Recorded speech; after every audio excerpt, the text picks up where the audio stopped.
Uh, those three essays form the core of sort of Greenleaf's, what's considered Greenleaf's most important or significant writings on servant leadership, generally, I would say. But he wrote on servant leadership in many other contexts as well.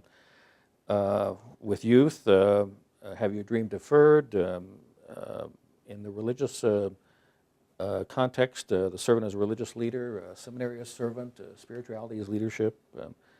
On aging, old age, the ultimate test of spirit, the last essay that he wrote, and others.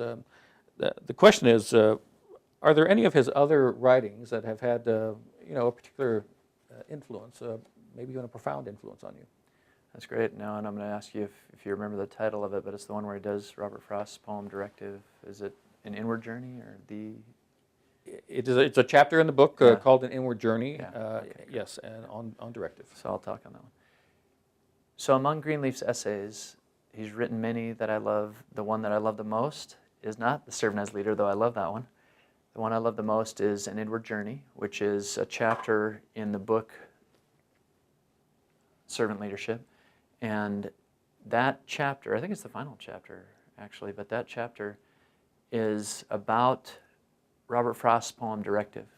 And the way the arts influence the world, to me, has a beautiful and elegant and profoundly powerful undercurrent to it.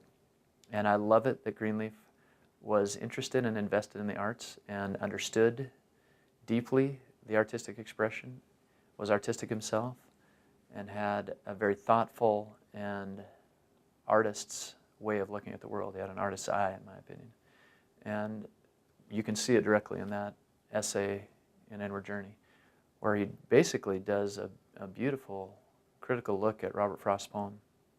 And I think the way that that influences me is it takes not just the science of leadership, but the art of leadership.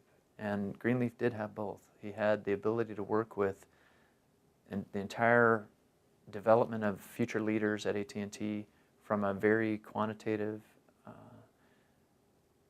reduction, basically a quantitative positivistic sense of how do we look at research in a way that will then help us give foresight about who our future leaders will be.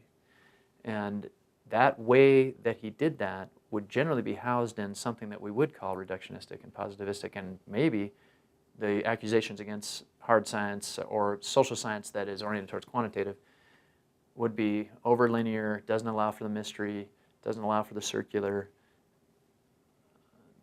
Kind of that type of research ends up making people feel trapped by an overly rigid design about what is humanity and what is leadership. I don't believe Greenleaf ever did that, because he was always out of the box, even while he looked at the quantitative ways that we can develop future leaders. And I think many of his essays just show such a well-rounded picture of humanity that's one of the reasons why I love An Inward Journey, because it's kind of the complete opposite of the linear and of the 1, 2, 3 approach. And it begins to look at some of Robert Frost's more, and what some people would term the darker poems, or the more intense, or the more, not necessarily aggressive, but the more shadow-oriented poems that Robert Frost wrote.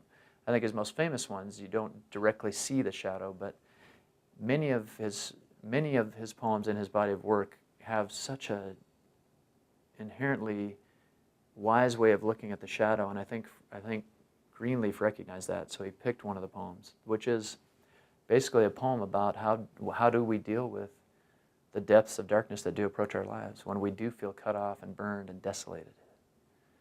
And or we are, not just that we feel that way, that we have been cut off, burned, and desolated. And I think if we look around the world, we can see that. There's a huge sense of lack of control for our lack of responsibility as a world. If we think about violence and deaths due to war, going up in the last 3 centuries from 5 million 3 centuries ago to 20 million 2 centuries ago to 120 million this last century. I think people like Robert Frost and Robert Greenleaf could see and sense the desolation of humanity. And in that essay by Greenleaf, we see what is the servant leader's role inside the desolation of humanity. which I think people feel in the workplace, they feel in their families, they feel in their interior life, and we feel among nations. So when I read that essay and reread that essay, I am brought to a humble place and a contemplative place, and a place where I think we all become more willing to be responsible for each other inside the desolation that does exist in society.